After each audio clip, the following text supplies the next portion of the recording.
When you read Paul's writings in Ephesians chapter 6 about the great warfare, by the way, the whole book is the great warfare book of the Bible. He writes in Ephesians chapter 6, verse 10, the following: "Finally, be strong in the Lord and in the strength of His might."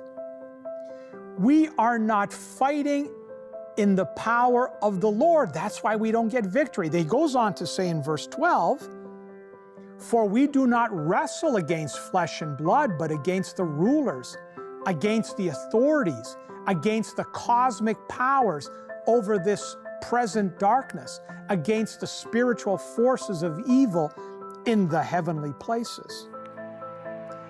You know, you stop the average husband and ask, what's the biggest problem in your life? They're going to say, it's my wife. You stop the average wife and ask, what's the biggest problem in your life? They're going to say, it's my husband. But Paul says we're not wrestling against flesh and blood, either our own or anybody else's. There is somebody, he calls it a principality. There is a power that is the true enemy.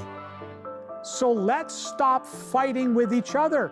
If husbands and wives would stop fighting with each other and unite their prayers against their common enemy, then they can be happy.